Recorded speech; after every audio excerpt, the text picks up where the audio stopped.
රන් බිත්තර දාන කිකිලිය. ඉස්සර කාලෙක සුන්දර කුඩා ගමක දුප්පත් ගොවියෙක් ජීවත් වුණා. ඔහුගේ නම සිරිසේන. සිරිසේනත් ඔහුගේ බිරිඳත් හැමදාම උදේ ඉඳලා හවස් වෙනකම් මහන්සි වෙලා වැඩ කළා.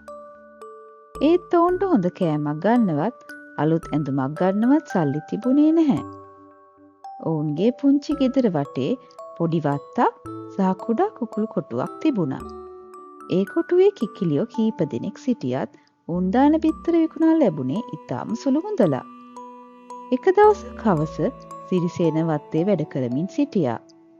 ඒ වෙලාවේ ඔහු තම මිදුලේ අමුතු කිකිලියක් දැක්කා. ඇගේ පිහාටු හිරිවෙරියට රන් පාටින් දිලිසුණා. අනේ මේ කිකිලිය කොහෙන් ආවාද කියලා සිරිසේන පුදුම වුණා.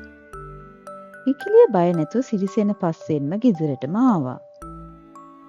සිරිසේනගේ බිරිඳ කිව්වා අපි මේ කිකිලිය බලාගමු. අයිතිකාරයෙක් නැත්තම් අපිට වාසනාවක් වෙයි.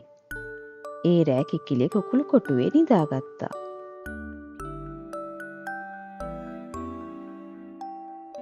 පහුදා උදේ සිරිසේන කුකුළු කොටුවට ගියාම ඔහුගේ ඇස් ලොකු වුණා. එතන තිබුණේ දිලිසෙන රන් පාට බිත්තරයක්. මේක ඇත්තටම රන් බිත්තරයක් කියලා ඔහු කෑ ගැහුවා. බිරිඳත් පුරුදුම වෙලා බිත්තරය අතට ගත්තා. ඒක බරයි, දිලිසෙනවා. ඇත්තටම රන් වලින් හදලා වගේ.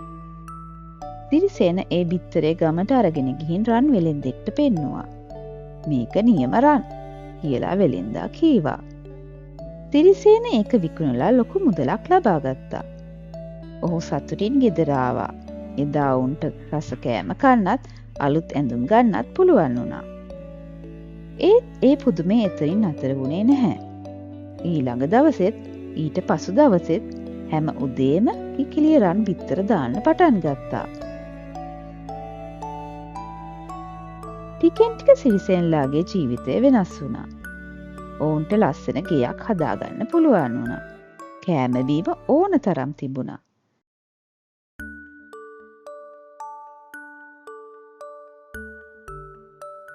ගමේ මිනිසුන් ඔවුන් ගැන කතා කරන්න පටන් ගත්තා. සිරිසේන දැන් ගමේ පෝසත්ම කෙනා. මුලින් සිරිසේන හරිම සතුටින් සිටියා. ඒත් ටිකෙන් ටික ඔහුගේ හිත වෙනස් වෙන්න පටන් ගත්තා.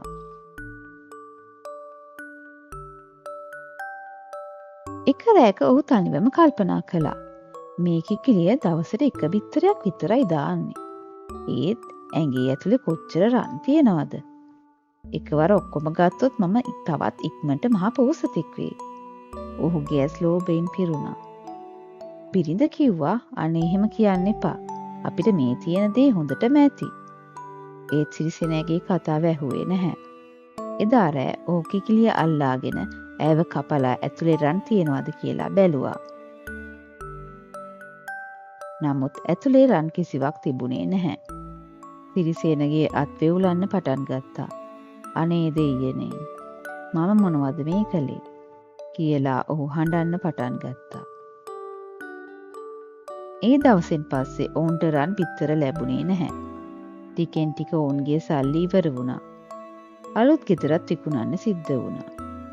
සිරිසේනට තේරුණා ලෝභකම නිසා Tamanට තිබුණ වටිමනම දේත් නැති වුණා කියලා. මේ කතාවේ ආදර්ශය තමයි ලෝභකම අවසානයේ විනාශය ගෙනේ කියන එක.